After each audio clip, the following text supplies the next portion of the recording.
ఇది నా కథ, నా జీవితాన్ని మార్చేసిన ఒక శక్తివంతమైన ప్రత్యక్షత. నేను యోహానను. పత్మస్సు అనే ద్వీపంలో నేను చూసిన వాటిని, విన్న స్వరాలను మీతో పంచుకుంటాను. ఆ క్షణంలోకి మిమ్మల్ని తీసుకెళ్తాను, రండి. సరే, ఈ అనుభవం ఎక్కడ మొదలైందంటే, నేను నా కథను నా పేరుతో, నేనున్న ప్రదేశంతో ప్రారంభిస్తాను.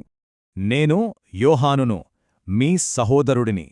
మనమందరం యేసును వెంబడించడంలో ఒకటే. ఆ శ్రమలో, ఆ రాజ్యంలో, ఆ సహనంలో మనమంతా పాలివాళ్లం.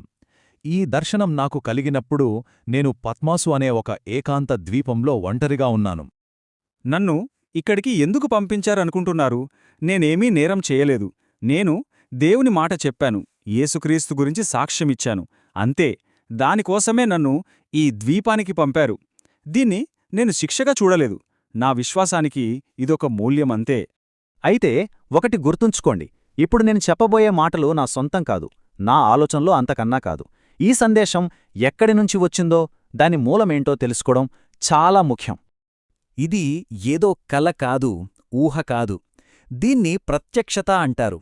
అంటే దేవుడు తన సేవకులకు తెలియజేయాలనుకున్న విషయాలను తెరతీసి చూపించడం, ముఖ్యంగా త్వరలో జరగబోయే సంగతుల గురించి. చూడండి, ఈ సందేశం నా దగ్గరికి ఎలా వచ్చిందో దానికొక క్రమపద్ధతి ఉంది. మొదటగా సర్వశక్తిమంతుడైన దేవుని నుండి.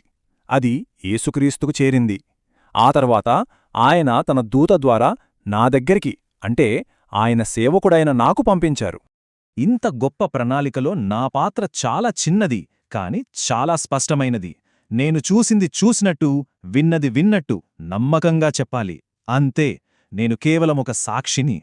మరి ఈ గొప్ప సందేశం ఎవరికోసం? ఇది నాకోసమేనా?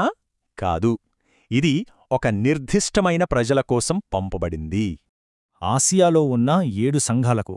అవును, 7. ఈ సంఖ్యకు చాలా ప్రాముఖ్యత ఉంది. ఈ దర్శనమంతటా ఈ సంఖ్య మనకు కనిపిస్తూనే ఉంటుంది. ఈ సందేశంతో పాటు ఒక గొప్ప వాగ్దానం కూడా ఉంది. ఎవరైతే ఈ ప్రవచన వాక్యాలు చదువుతారో, వింటారో, మరి ముఖ్యంగా పాటిస్తారో వాళ్ళు ధన్యులు. ఎందుకంటే సమయం చాలా దగ్గర పడింది. ఇది చాలా అత్యవసరమైన విషయం. ఇంతకీ ఈ సందేశాన్ని పంపింది ఎవరు? ఆయన ఎవరు?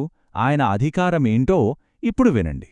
వర్తమాన, భూత, భవిష్యత్కాలములలో ఉండే ఆయన నుండి, అంటే శాశ్వతుడైన దేవుని నుండి మీకు కృప, సమాధానం కలుగునుగాక. ఆయన నిన్న ఉన్నాడు, ఈరోజు ఉన్నాడు, రేపు కూడా ఉంటాడు. ఇవి నా మాటలు కాదు, ప్రభు అయిన దేవుడే స్వయంగా చెప్తున్నారు.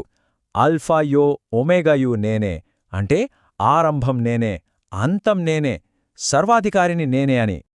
సరే, ఇక్కడ్నించే అసలు విషయం మొదలవుతుంది. నేను ఆ దర్శనంలోకి ఎలా వెళ్లానో ఆ క్షణాన్ని మీకు వివరిస్తాను. అప్పుడు ఒక్కసారిగా ఈ లోకం నా కళ్లముందు మాయమైపోయింది. అది ఒక మామూలు రోజు కాదు, అది ప్రభువు దినం. నేను పత్మాసు ద్వీపంలో ఉన్నాను.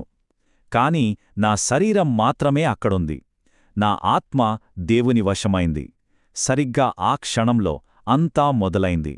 ఉన్నట్టుండి నా వెనకాల ఒక పెద్ద శబ్దం. ఎంత పెద్దదంటే అది ఒక బూర ఊదినట్టుంది. అది నాలో ఒక వణుకు పుట్టించింది.